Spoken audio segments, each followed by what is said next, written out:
Okay, so let's make a start. Welcome to Council Chamber for this meeting of Harlow Council's Cabinet. The first item on the agenda are apologies for absence. And I know one, Eugenie Harvey, who's had to make a visit at very short notice to Australia.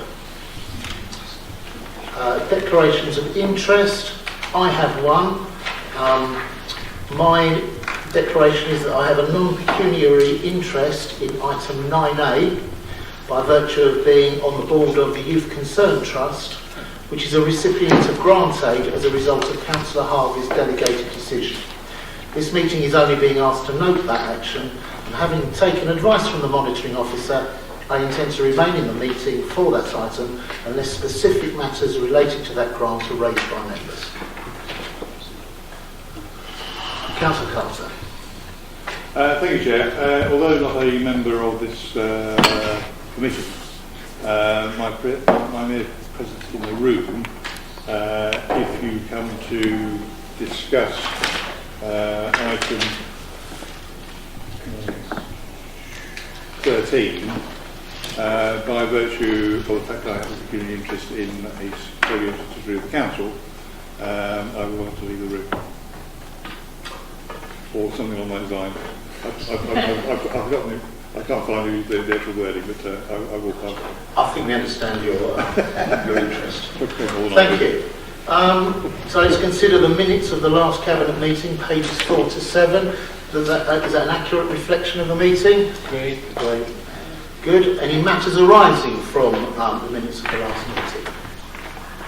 No? Right, moving on then. Written questions from the public. Mr. Hode. Yes. Would you like to come to the microphone?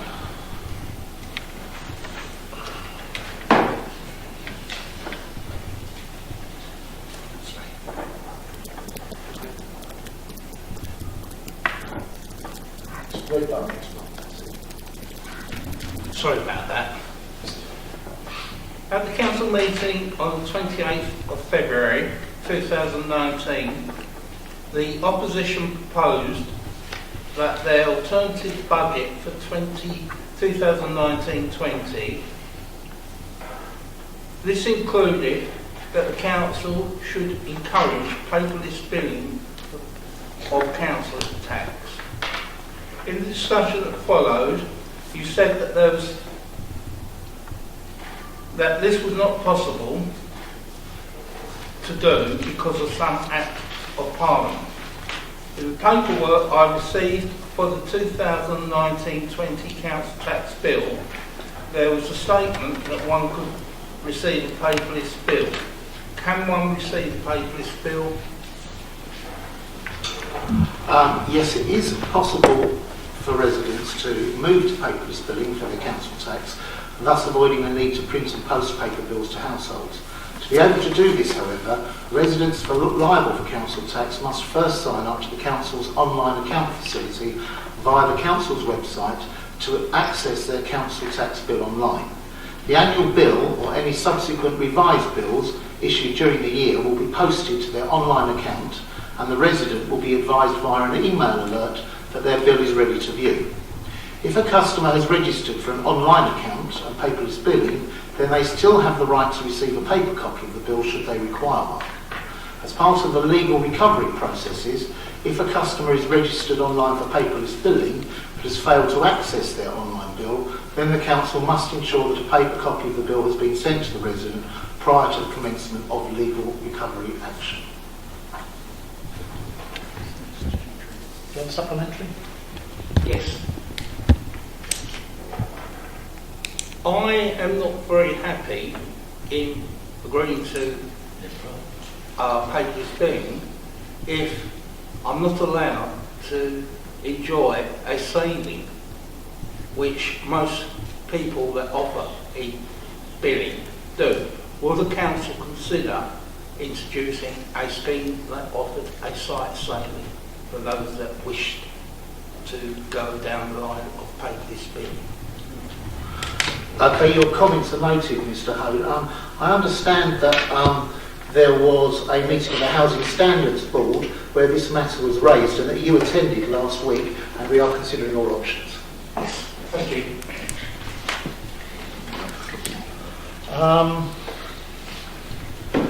Mrs. Nicola Purse.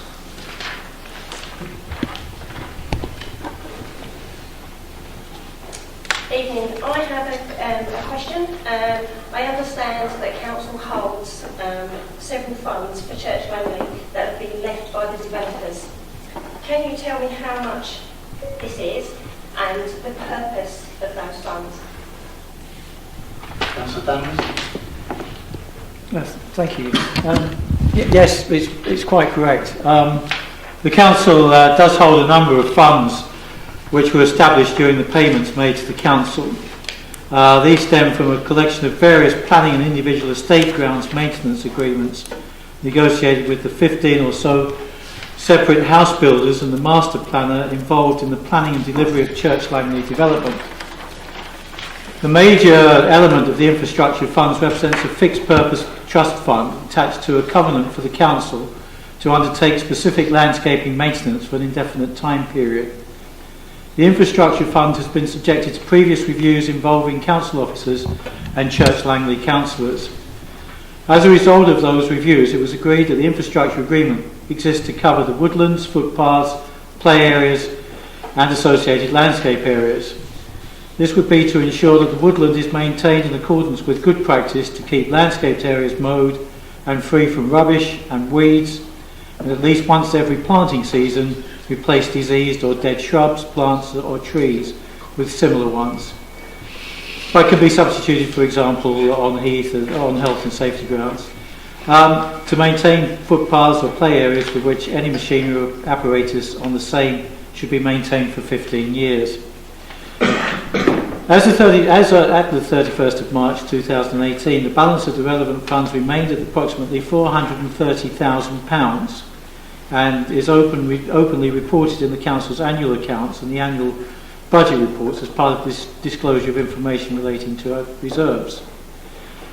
Also, there is approximately £70,000, and this might be more pertinent to you, for recreation facilities which could be spent. There has been expressions of interest for community facilities, and these plans need to be developed so that this money can be spent, and I would encourage that to happen. Further work has to be ongoing since last autumn the council officers and local ward councillors to identify an upgraded programme of works for grounds maintenance across Church Langley area for which the funds will be used in subsequent years. A major issue with this project has been the identification of land ownership, which is very problematic. Some of the areas where grounds maintenance issues are frequently reported are actually still either in the ownership of the developers or actually residents' responsibilities. In order to maintain the funds in perpetuity, it will be necessary to carefully profile expenditure so that adequate balances remain across a protracted timescale. If, for example, the total balance were anticipated to remain available to support council maintenance works for a period of 50 years, then the scope for the annual expenditure stands at £13,300 per annum, with variations dependent upon interest rates and inflation. I hope that explains it thoroughly. I'm sorry for such a long reply, but anyway, thank you. Do you have a supplementary? Yes, I do. Could you give us a proposed time that we're actually going to release these funds, and what are they going to be released to use for? I myself have been involved in negotiating with your social club in Church Langley a few years ago when they were talking about better facilities and their car park. I was invited to their meeting. I encouraged them to develop a business plan, and I really would urge the Church Langley councillors to get their act together so that this money can be spent, because you actually need a business plan to be put in place and for the benefit of the Church Langley residents. It's been sitting there for ages, and the local councillors really need to get their act together. Sorry, Simon, to surprise you so much. Thank you. Right, so if Councillor Carter's finished throwing glasses in the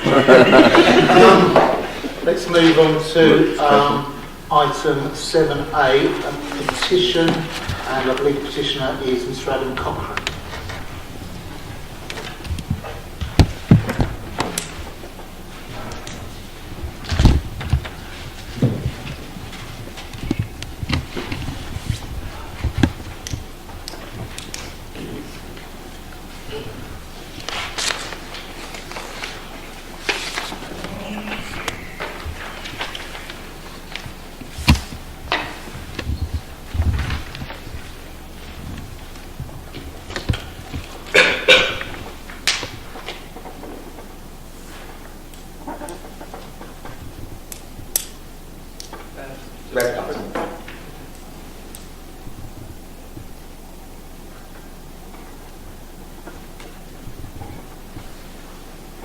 Israel is a racist state.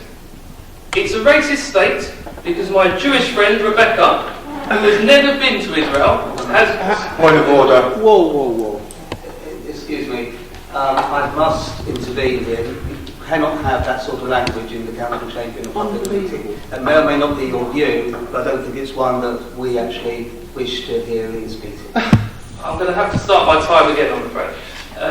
This is the whole point. By all means, but can you just watch what you say, because I will come in again.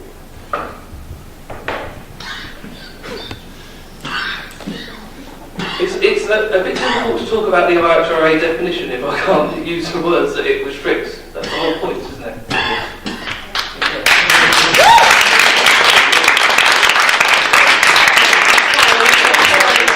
It's thoroughly undemocratic. I have a 3-minute speech that I've prepared, and afterwards you can, if you don't agree with it, then that's fine. But I need to be able to use the words because the whole point is that you're limiting my right to speak. Mr. Cochrane, this council does not tolerate racist behaviour of any sort whatsoever. Israel's a racist state. Yeah, well said. Yeah. When you to make your statement, but in that statement, please refrain from any racist comments. Thank you. Okay. I think so we can move this along, I'll use the phrase Israel is a state and people will know what I mean. Is that okay? Thank you. I'll start by 3 minutes. Israel is a state. It's a state because my Jewish friend Rebecca, who has never been to Israel, is allowed the right to return there. But my Palestinian fellow, whose family were ethnically cleansed from Palestine, is denied that right. Israel is a state because there are over 65 laws discriminating against Palestinians. And Israel is a state because it explicitly says in its new nation-state law that the right to self-determination is exclusively for the Jewish people and is denied to Palestinian citizens. Now, are we saying that all Israelis are racist? No, definitely not. In fact, some of the best campaigners for Palestine are Israelis. What we are saying is that racism is an integral part of Israel's project, which relies on the expulsion, subjugation and exclusion of the Palestinians. Now, of course, Harlow Council... Can I ask you a question? You are allowed 3 minutes to talk about the petition. Yes, sir. And the petition specifically asks about Harlow Council adding a caveat to the IHRA petition definition. This is a speech about your feelings about Israel and Palestine. Can you restrict yourself to comments about this petition, please? Thank you.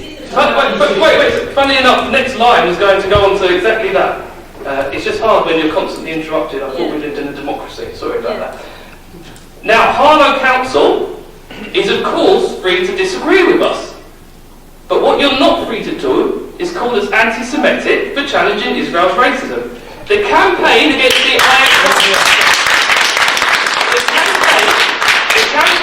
the IHRA definition is supported by Jewish organisations worldwide.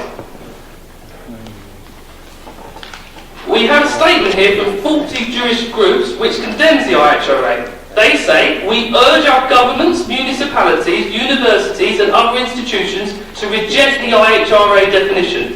Israel does not represent us and cannot speak for us when committing crimes against Palestinians and denying their UN stipulated rights. Now, there are people on Harlow Council who I have respect for. There are people on Harlow Council who I have marched side by side against anti-Semitism with, and they must know they're on the wrong side here. But I understand that they're under huge political pressure at the moment, including from dishonest Tory councillors. And I want to say this to some of the Tory hypocrites in this building. If you want to challenge anti-Semitism, then tell your European party, tell them not to pass a motion defending anti-Semites like Viktor Orban, and tell them to break their coalition with the Holocaust-denying anti-Semitic Polish Law and Justice Party. Because let it be very clear, no one will be taking a side for anti-racism from the Windrush-deported, far-right-supporting Tory party. This has nothing whatsoever to do with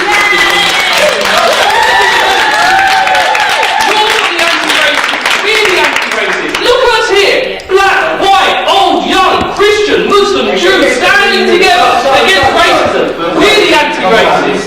Mr. Cochrane, I'm going to stop you there. I'm going to give you an answer to the petition that you supplied. I'm not going to entertain some of the comments you made. This is not a space for a speech about Israel. It's a space for a speech on the petition. Let me have my 3 minutes on the petition. Can I make quite clear? You're meant to be summarising what is in the petition. I had a 3 minute summary, but it's turned into 10 minutes and I've been getting interrupted. Well, I'm on my final line now anyway, so it'll probably be interrupted 10 times, but I might as well finish. You're letting him 3 minutes is allowed. Yes, but 3 minutes without interruptions. Yeah, I'll finish. As I said, if you see us here today, black, white, old, young, Christian, Muslim and Jew, united, standing together, we're the ones that actually fight against anti-Semitism. We're the ones you actually see on the streets against anti-Semitism. But we're also the ones that take to the streets for Palestine. When I march arm in arm with my Jewish brothers and sisters, and we say 1, 2, 3, 4, occupation no more, 5, 6, 7, 8, Israel is a racist state.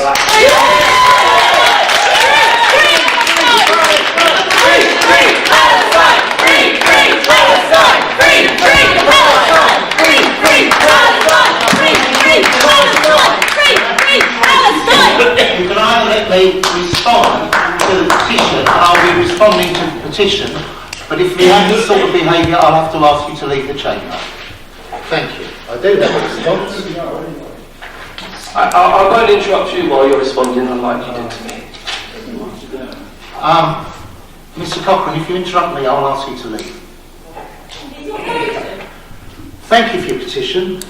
The IHRA definition of anti-Semitism was adopted by the Labour Party nationally without additions, deletions or caveats. This council did the same. I spoke on this matter on the 1st of November 2018 when the definition was accepted unanimously. At the time I said this, and I hope my comments at the time addressed some of the concerns in the petition. This is what I said. There have been some concerns amongst people interested in international affairs that accepting the IHRA definition of anti-Semitism, together with the 11 examples, would prevent them from ever criticising the actions of the Israeli state, without being themselves labelled as being anti-Semitic. Hence, they have been worried about accepting it without deletions or additions or caveats. However, proper reading of the text shows these fears are unfounded. The IHRA definition explicitly accepts that criticism of actions taken by the State of Israel can be made, as long as those criticisms are not used as a vehicle to deny the right of the State of Israel to exist, as long as those criticisms are of the actions of the State and not of the Jewish religion, as long as the State of Israel is not singled out for criticism, and as long as comparisons are not made with the Holocaust. And I went on to say, thus I feel confident that I could, if I wanted, speak out about the treatment of Palestinians by the State of Israel. Just as I could, if I wanted, to speak out about the actions of the Saudi Arabian regime in Yemen, the appalling human tragedy unfolding for the Rohingya people in Myanmar, and countless other examples of governments acting in ways that are unacceptable. I made a criticism of Israel in that. All very different issues, but all deeply troubling to people interested in international affairs. Those are my words in this council on the 1st of November. You tell me there are Palestinians living in Harlow whose families have experienced great suffering at the hands of the government of Israel. The adoption of the IHRA definition by Harlow Council does not prevent them from discussing their personal family experiences or oppression, nor does it prevent them from openly advocating for their human rights. Harlow Council is an equal opportunities employer, and residents of Palestinian origin will be treated fairly and equitably under the law. Therefore, the caveat you suggest is not needed. Councillor Johnson. Thank you, Councillor Ingle. Yes, the IHRA definition of anti-Semitism was passed at the Bucharest plenary in 2016, a plenary attended by 32 nations.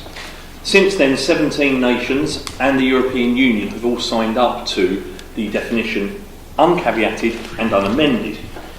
There is a view held by academics that if one organisation or institution can amend the wording to suit its own needs, then by logical corollary, anyone else could do the same, which would once again revert to a world where anti-Semitism would go unaddressed simply because different entities cannot agree on the definition.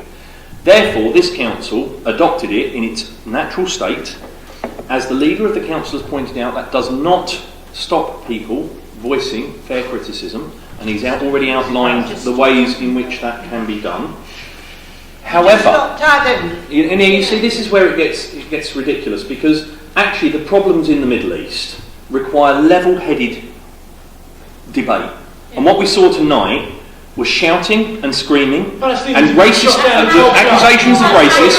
And despite the fact that I interrupted none of you and sat and listened to every word you said, you have continued to interrupt me whilst I'm speaking.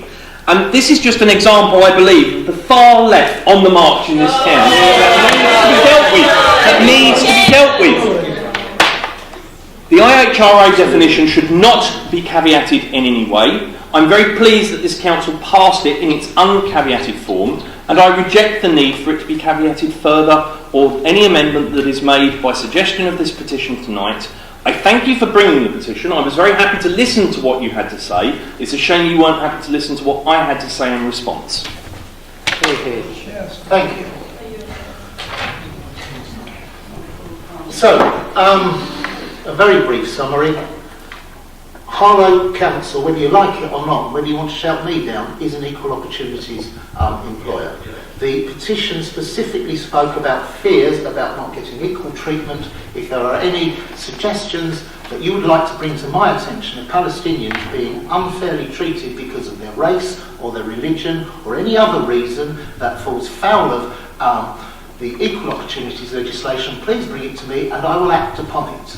But this council will not be adding a caveat to the IHRA definition. Shame on you. Israel is a racist state. And at that point, I'm going to ask you to vacate the chamber. Free Palestine! Free Palestine! Free Palestine!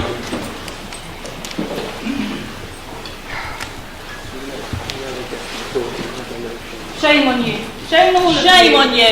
Israel is a racist state. It's a racist state and it's not racist to say it.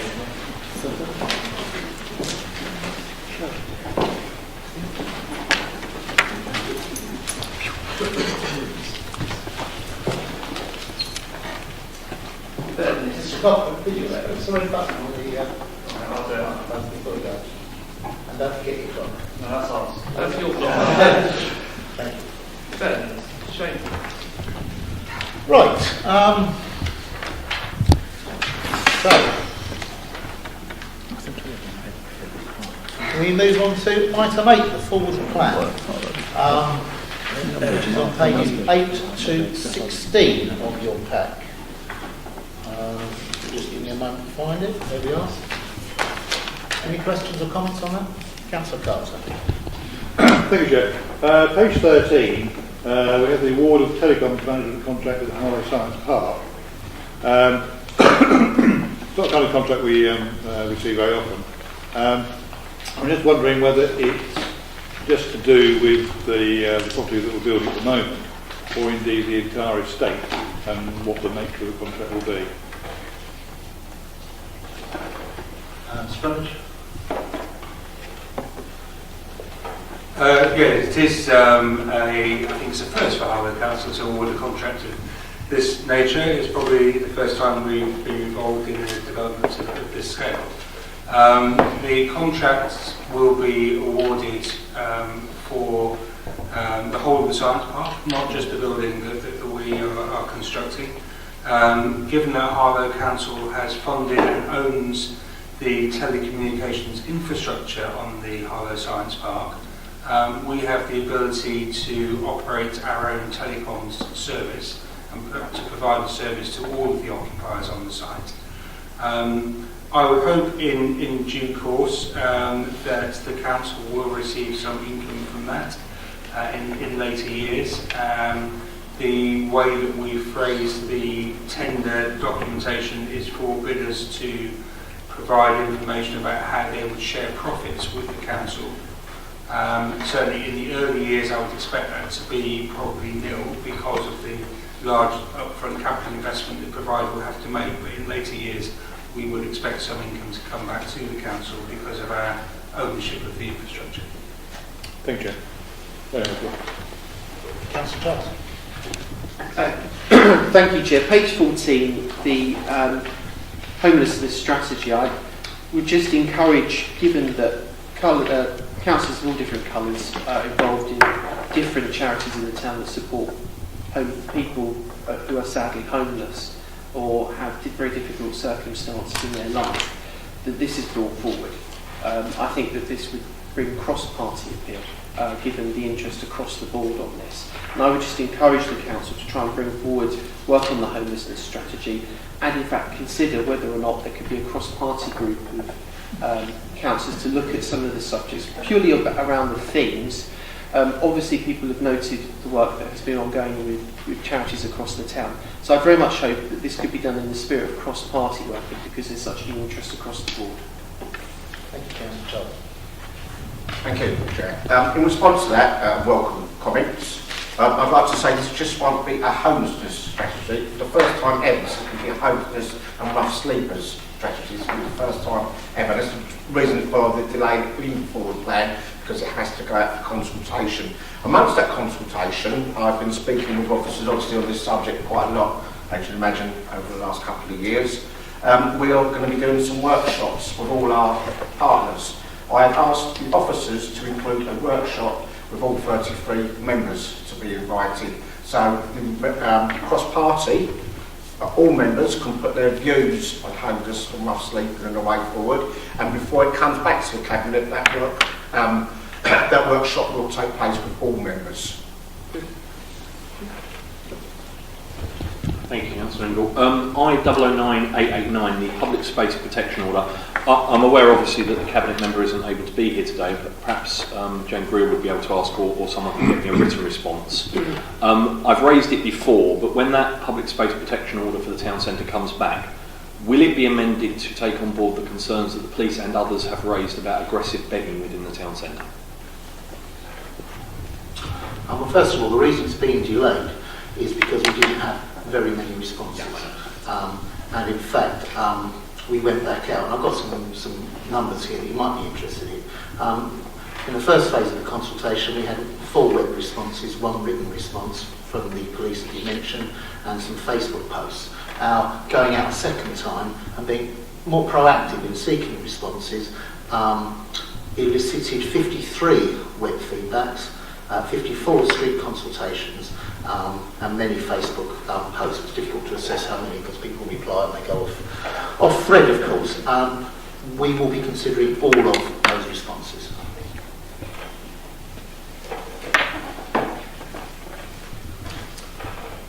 Right.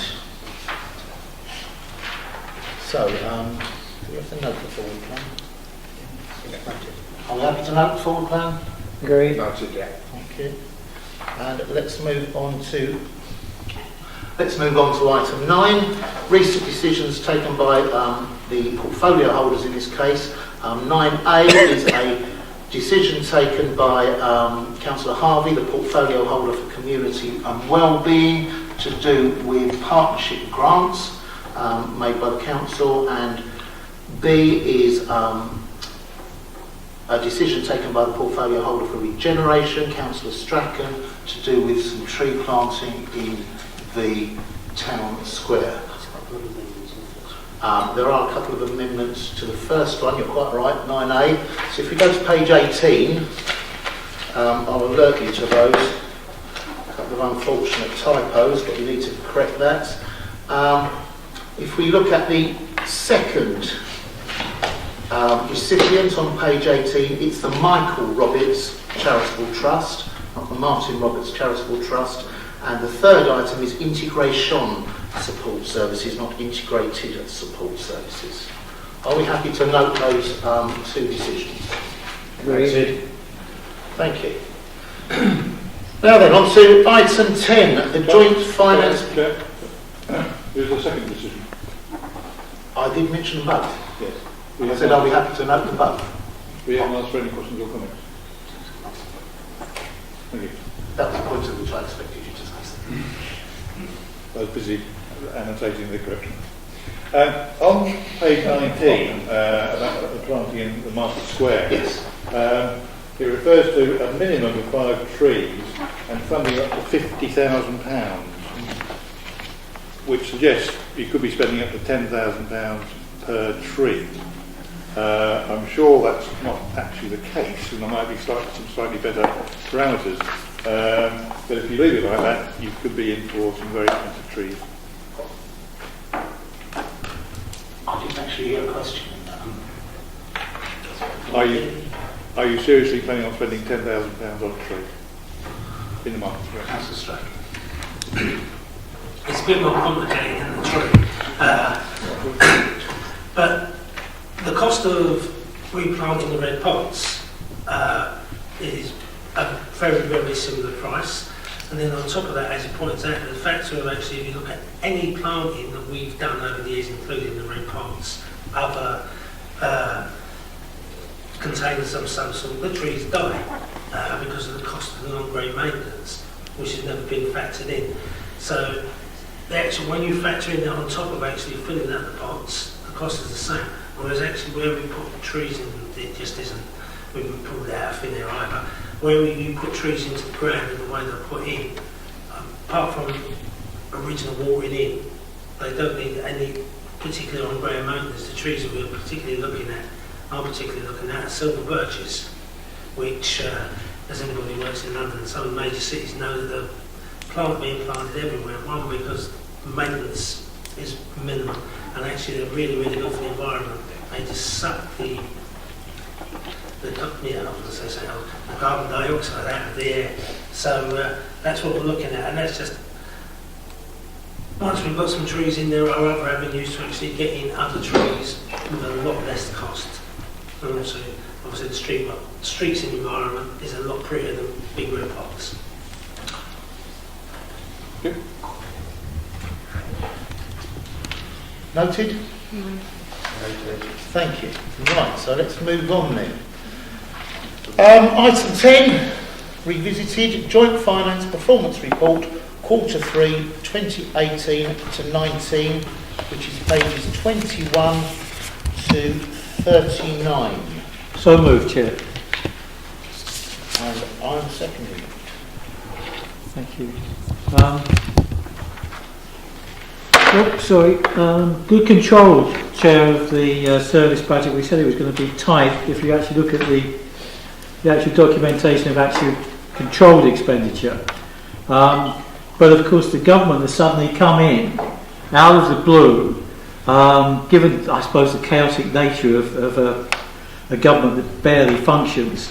They have actually given us unexpected business relief on the schemes that were announced in regards to small businesses. I was hoping that would happen, but I don't know how long it will actually go on for. So in fact, in a sense, it's being treated as a windfall, but at the moment it actually appears in the general fund budget, so it gives a false impression of an outturn of over 1 million, when really the true report is that we're in Q3, we're within £20,000 really of our projected budget, if that makes sense.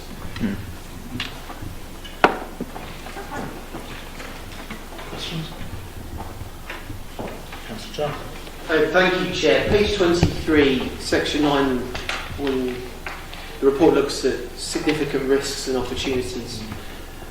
Part D of that, what I'm looking for is just a reflection of current events. Obviously, we've had the spring statement. The Chancellor set out that the government would undertake a 3-year comprehensive spending review. And as part of that comprehensive spending review, he made it very clear that it would go beyond departmental spending and factor in things like social care, schools and local government.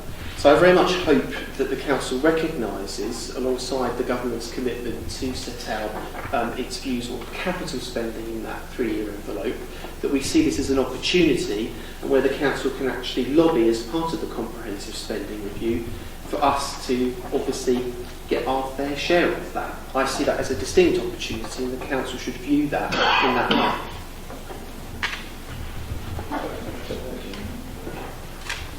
Any other questions?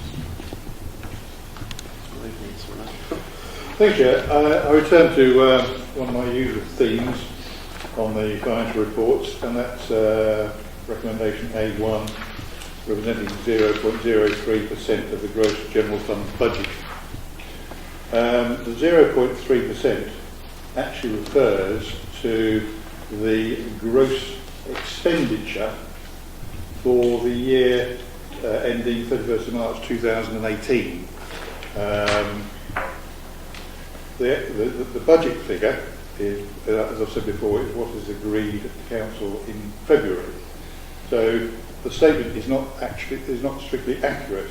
You can't determine the gross expenditure until the end of the year. So you're not actually comparing like with like. Also, the gross expenditure includes huge chunks of uncontrollable expenditure, which is added in after we've set the budget. So, if you want to be 3.3% of the figure, then you need to say what that figure is and not make something up. If you're looking at the Councillor Carter, are we still on questions? yes. I haven't heard one again. So why isn't it being put in correctly? Thank you. So I think I've provided the response to the question that Councillor Carter is asking tonight on a previous occasion, and the variance is aligned with the figures that we use in determining the gross forecast expenditure for the council at budget setting. So I think the statement in A1 is actually correct in that it is comparing the variation with the gross general fund budget. And not making things up, Jim. Thank you. Any further questions? Anybody have a statement to make?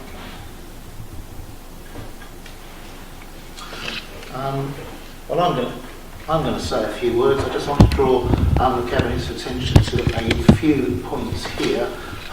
Let's all look again at page 23, as Councillor Charles wanted to, and when we look at the significant risks and opportunities,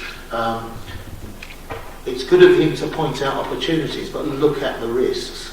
The risk and volatility, 9A, associated with the government's localisation of the business rates, uncertainty, look at in 9D that he spoke on, 10A, the acute housing shortage of all tenures, exacerbated by the 165% increase in homelessness since this government took over.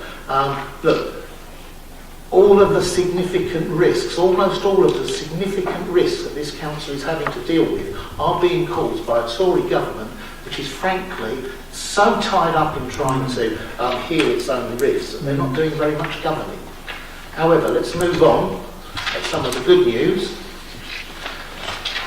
On page 29, if you could find that graph, let's look at the total number of complaints.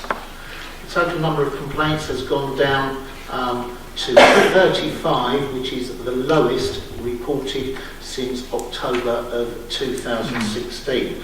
And that's very, very good news for our council. If I draw your attention to page 36, we see that on the percentage of indicators of better on target, this quarter, yet again, and our key performance indicators, 100% of them have been met. Now that's the second quarter in a row, the second successive quarter where we've reached 100% of our key performance indicators. And it's the second time ever. Yeah. And it's significantly better than the year before. And if you look at the row underneath that, even though a year ago we met 98% of our targets, now it's 100%, we've actually improved on those indicators by 56%. So this is a council that's delivering services well and delivering services better. And we mustn't forget that. However, look, let's not be complacent. We must never be complacent. We will regularly review KPIs. We'll regularly review the targets that underpin those KPIs, and we may even consider alternative ways of measuring the effectiveness of the service we provide. But let's dwell for a moment on the success of this council, HTS, and give some thanks to the officers and the employees that have brought this about. Thank you. Right. Are we happy to accept that recommendation then? Agreed. Thank you. We can now move on to the Housing Revenue Account, Quarter 3 Finance Report 2018 to 19, which is on page 40 to 47. So moved, Chair. I second, Chair.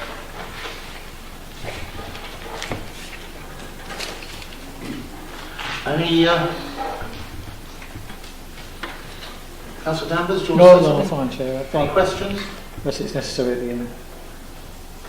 Right, let's move straight on to statements. And are we happy to accept the recommendations, A1 and 2? Agreed. Thank you. Right, you've caught me by surprise by moving on so quickly. Right, agenda item 12, capital programmes, Quarter 3 Finance Report 18-19, pages 48 to 64. So moved, Chair. I second, Chair.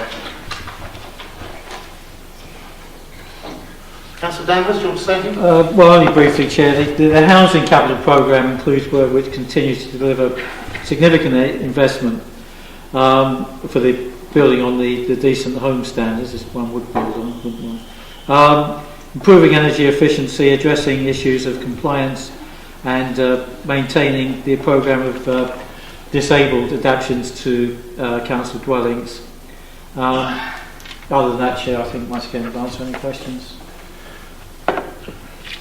Any questions? Just to reassure you, I asked my questions of the Housing Standard Rules where the reports come first. And I get a much better quality answer there. You're very reassured. So. And Councillor Carlson, that's the third time I've got you. That wasn't a question. We're not playing third time and you're out. Right, are we all happy to... sorry. I just want to make a comment. Comments? Comment in terms of the refurbishment of properties. I was recently walking around the Northbrooks area, and a whole lot of work has been done on those Northbrooks flats. And I'd just like to pass on the comments of some of the residents, saying how, very much they appreciated the work that had been done on all of the refurbishment work, and that work well done to the officers. And it's a good example of a good council doing something to, in a proactive way to maintain its housing stock. It's always good to get positive feedback. There's a lot of work to do and we intend to get on and do it. So, are we happy to accept the recommendations A, B and C? Agreed. Lovely, thank you. So let's move on to agenda item 13, HTS Property Environment Limited Contract Awards. I formally move this item, Chair. And I'll second it. It's on page 65 to 70 of your pack. Agree. Do you want to speak first? I'll speak. Councillor Charles. Oh, it's just a question if you could introduce it. It's purely. Okay, thank you, Chair.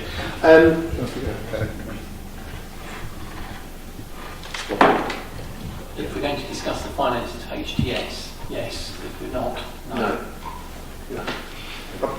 I'll be careful, Chair. On page 68, paragraph 13, which talks about external works, for years now, councillors have had in their mail boxes and in email concerns, issues from residents around Modern Homes programme and the conduct of contractors. I know that there have been lessons learned and reviews into these matters before. What I was hoping to get was some insight from the council over what additional steps it has learned throughout this process it would need to take to have better scrutiny of contractors, given the issues that all councillors have faced when residents have come to them around some of the issues that they face because of the lack of professionalism, frankly, and I'll be quite blunt about it, of contractors that are in the past now.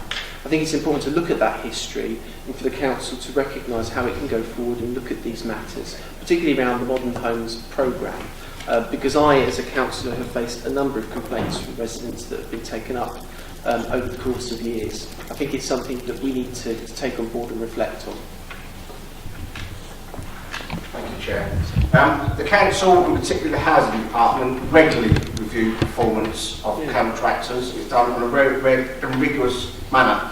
The Council will be aware that we have actually taken legal action against one of the contractors. We remiss me not to say the name in this chamber.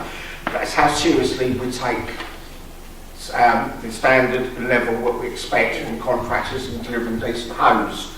Because we take it that seriously, we've removed a substantial contract from a contractor only a little while ago. But going forward, Councillor Charles, to answer your question, it is the review of contractor performance that drives that kind of decision. We are sitting in, I think, in a far more comfortable position now. I think the contractors that we work with now are delivering. You'll see decent homes delivery coming through on far better satisfaction rates now, and long may that continue. Any further questions? Does anybody have anything to say? Right, so are we agreed to accept recommendations 8? Agreed. Thank you.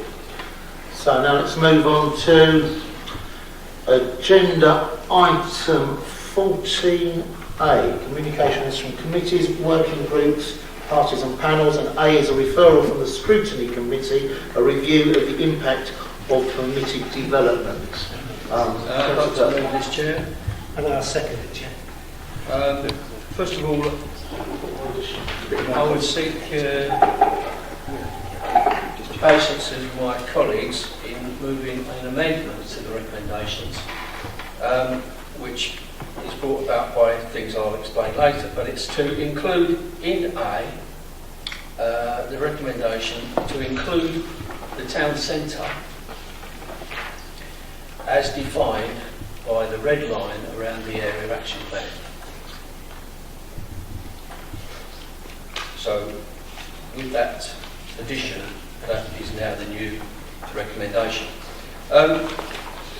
This report from the Scrutiny Committee, which we're acting upon, obviously relates to permitted development rights. Since they were introduced in 2013, they've had many serious effects, not least in Harlow, and they've been outlined in media reports recently, and there will be more coming in the future. Particularly the paper last week drew attention to the problems that are faced by schools, and the school that I'm involved in, Tony's Dell School, the closest to Templefields, they're having to cope with under severe strain because of the situation permitted development rights puts them in, with children presenting with all sorts of issues. They consider, and I think this is something we perhaps should take further on their behalf that the boroughs that are sending people to Harlow, that includes children, should actually make some contribution to the extra costs that schools face in having to deal with these extra pupils. But it's not just about the individuals, which, you know, it's not their fault that they've come here with losing all connection with their previous communities and families. And the teams of officers from different services are trying their best to help these people to ameliorate the effects of them being transported here. But of course, it also affects the planning issue as far as Harlow is concerned. Our local planning inquiry started today, and to be honest, permitted development is making a mockery of planning. So much so that at the Harlow and Gilston Garden Town meeting in here a few days ago, it was proposed by a colleague from Hertfordshire that we actually write as a garden town to the Minister, pointing out how does he expect us to plan for the garden town when permitted development rights are just cutting away all the plans that we're trying to make. But of course this is just the end of a chain of events. What's happening in Harlow actually starts with the broken housing market that actually leads to people being evicted from private tenancies and then local authorities having to carry out their responsibilities for trying to find somewhere for homeless families to go. And that's how they end up in Harlow. But we know where it starts. Now, all the representations that have been made by our MP, by Essex authorities jointly, by our own General Manager who's been up to have a meeting with the Minister, all these representations unfortunately are going to go nowhere, because the Malthouse, the Housing Minister, has recently announced he considers this to be a great success. It's delivered, as far as they're concerned, over 30,000 housing units. Of course, we all know what those housing units actually are. So, in the end, and just one last thing, he's not only considers it a success, but he's looking to expand the permitted development rights to actually start turning shops into units of accommodation. That's why we need to include the town centre. One of the reasons. So, to conclude, the only thing we can do is to apply for Article 4 powers. And we have to apply. We can't carry this through unilaterally. We have to apply to the Minister and we have to go through certain processes. Now, of course you could say, why haven't we done this already? The reports and the investigations of the Scrutiny Committee are absolutely essential that we can compile the evidence so that when we go to the Minister we can show why we need these powers. So I would ask my colleagues and hope that the Cabinet will agree to adopt. Unfortunately, you couldn't actually make that meeting. It was extremely useful. Both Robert and Brian sort of conveyed the issues quite forcibly to the Minister. I was able to provide a copy of this report.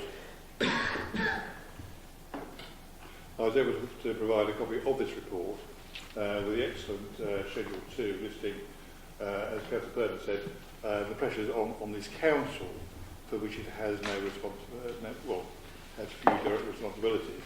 There is no disagreement that it is a mess and something needs to be done about it.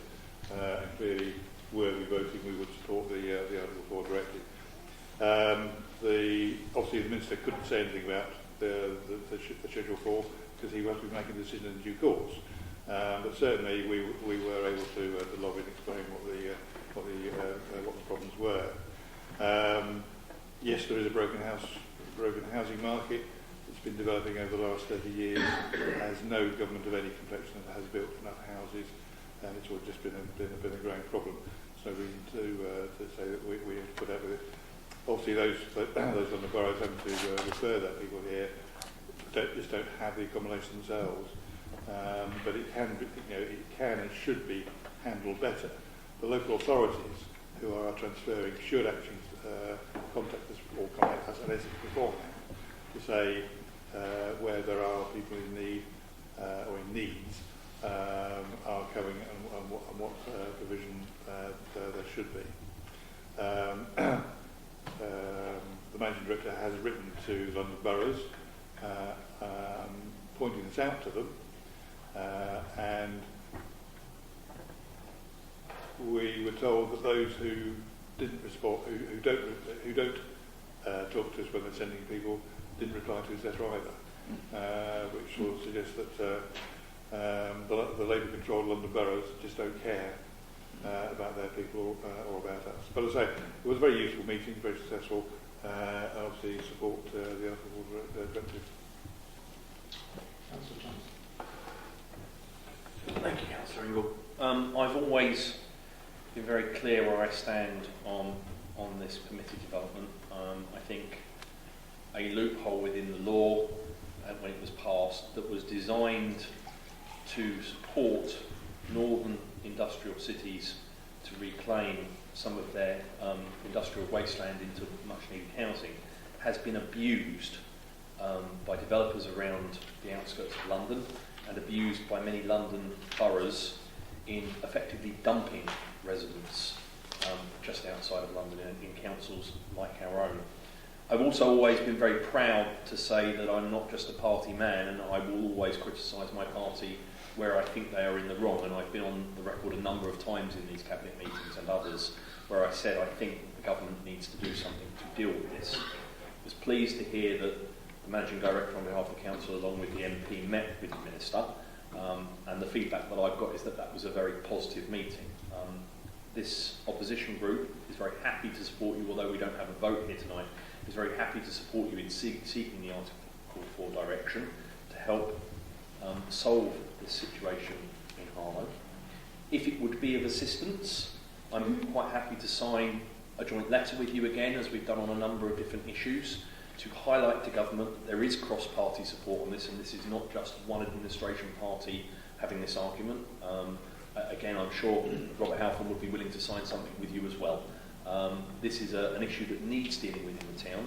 It has put immense pressure on social services, on education, on the police. The residents look to us as collectively as leaders in the council to deal with this situation, and I believe the Article 4 direction is the only way that we can do that. So once again, you have my support.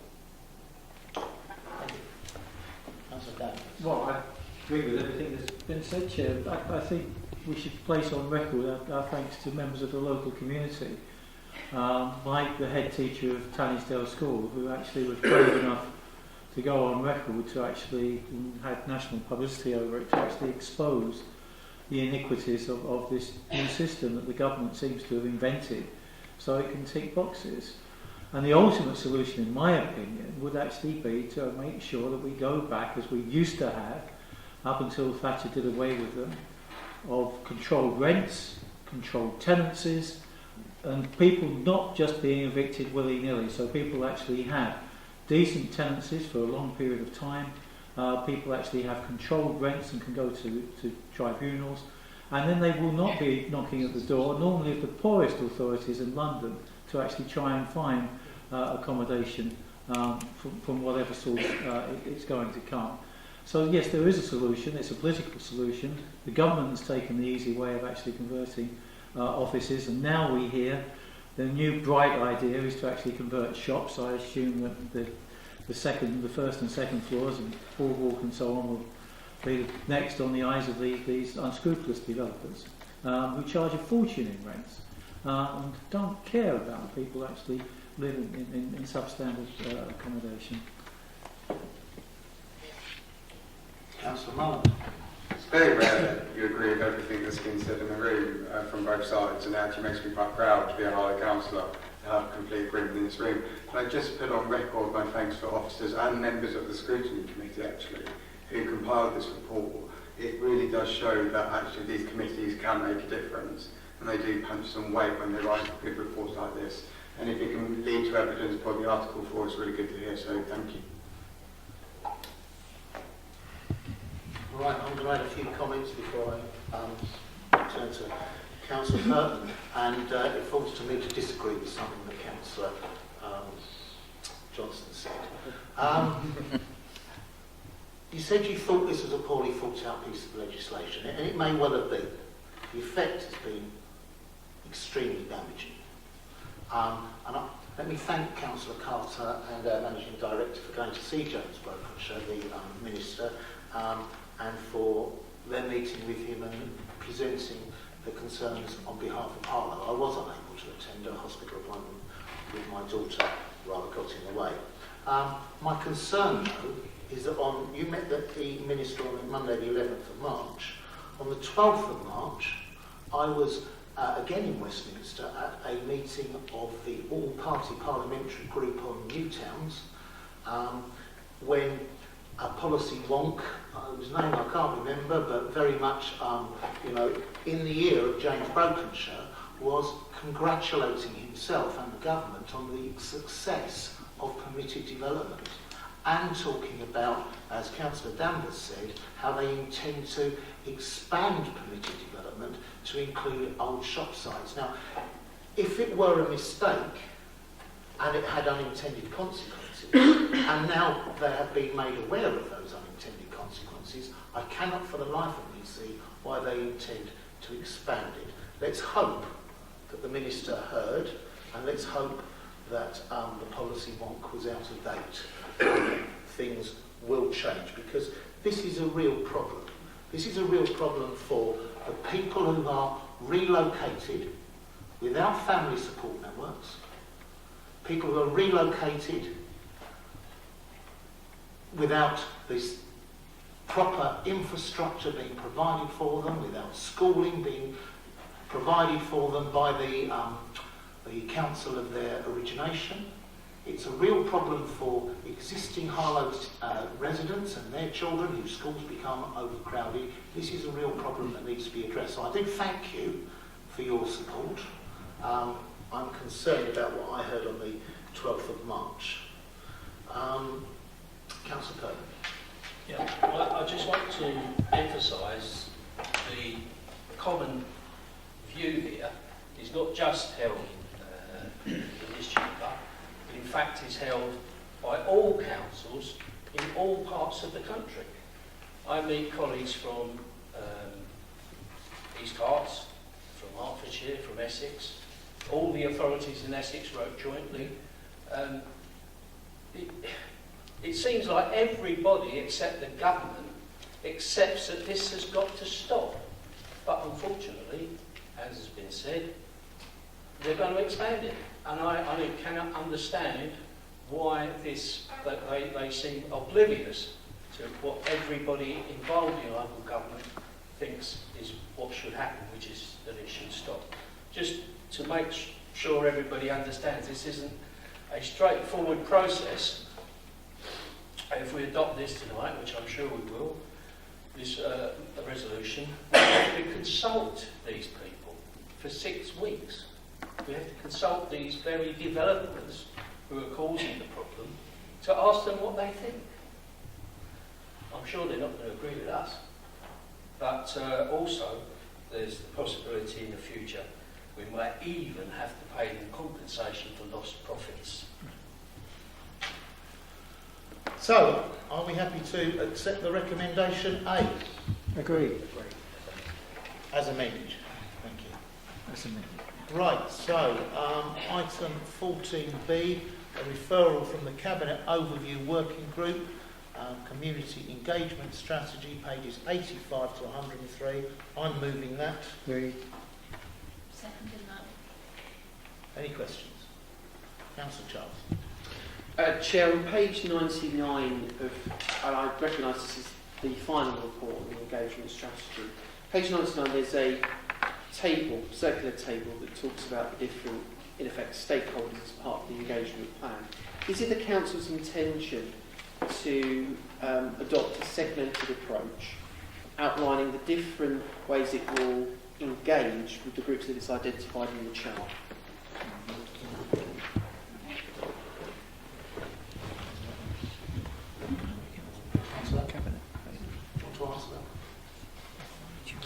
No, that's not intended at all, and it's unfortunate if the diagram in the strategy depicts that, I think. Okay. The next question I have is on page 102. As you know, Jane, I'm a strong believer in measuring success. This is a regular theme of mine, so you wouldn't be surprised that I ask it. On page 102, there's a very brief comment that measurements of success will be factored into a community engagement action plan. Why did the council take the decision in the strategy document not to set out any indicative measures of success that could then inform the action plan? Because inevitably with these engagement plans, we need to start setting some meat on the bones and try to commit to greater action and engagement. It's a very important thing, and all councillors believe in that. I'm just a bit surprised that in the strategy there was no high-level consideration around some KPIs to inform that, because I think that would help the action plan. So there was a focus group of councillors, and I have to say we didn't actually consider setting out some actions at that point, but we do intend to resurrect that group as soon as possible, and in developing the action plan, that will be one of the first things we do. We start to put some in the bones regarding KPIs. And one final broader question on the engagement strategy.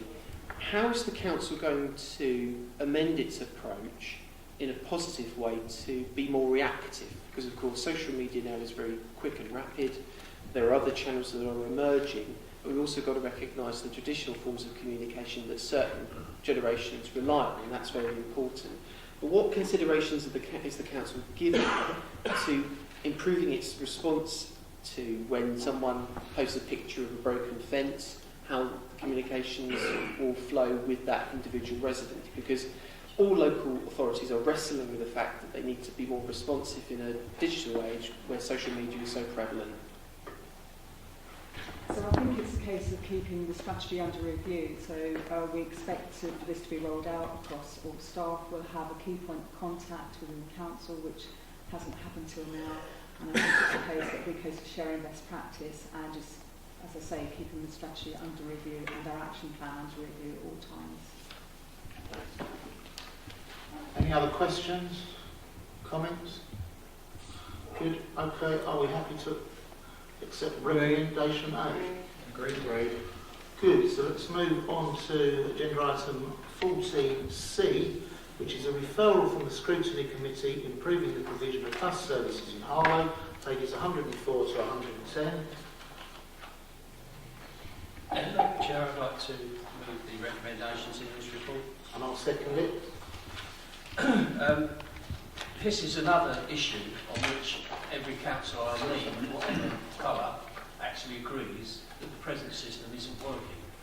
Apart from London, where obviously there is regulation and bus services have improved dramatically over the last couple of decades, whereas in the rest of the country, when deregulation was introduced, they've actually plummeted to skeleton proportions. We're suffering at the moment from our own main supplier of bus services in Harlow, apparently being on the long end of a financial problem in Germany with the railways. I won't explain that, it's a long story. However, again, there are limited options that we can take, limited paths we can follow to try and address this particular problem. But there is one. It's very tortuous, it's strewn with difficulties, but it starts with the rather mundane recommendation in this report that we refer the outcome of the consultation to the Garden Town Board. The reason for that is you have to build a partnership of local interests, including the county councils, including your neighbouring authorities, to put a package to the government to ask for some form of ability to influence local bus services. As the Garden Town, in its vision, actually sets out the public transport facilities it wants to provide or wants to see provided, then obviously it will require some powers to do that. And so we're following that particular, we're hoping that particular route is going to lead to, hopefully it's going to take some time, but this is the first step. As someone famous said, every journey starts with the first step, and this is the first step. I thank the Scrutiny Committee for their investigation and their report, and hope that the Cabinet will refer this to the Gartown Board. Thank you, Councillor Burton. Any questions? Councillor Charles. Yeah, clearly all councillors are aware of the decision by the PAH board, Princess Alexandra Hospital board, to select a preferred site for the hospital. Why that's relevant in this case is that we need to factor in the wider infrastructure concerns and the public transport that would be factored into the pre-consultation business plan. Clearly, transport, public transport will need to be factored into that. And as I'm sure all councillors will want to get behind a new Harlow hospital, we need to factor in with bus routes and the links to public transport that is at forefront of Lance McCarthy and his excellent board's mind, and I hope that is carried by Brian, who's obviously the key link point there with PAH and other colleagues here present.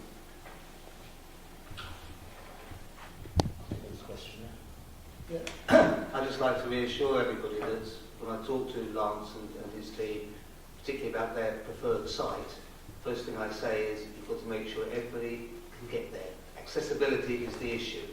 If you're going to a site outside the centre, Harlow residents must be confident that they can get to there. So I'm totally on board with that. Great. That point has been made in every meeting that we've had. Any further questions? I think we've had your statement, so let's move. Are we happy to accept the recommendation? Agreed. Agreed. Thank you.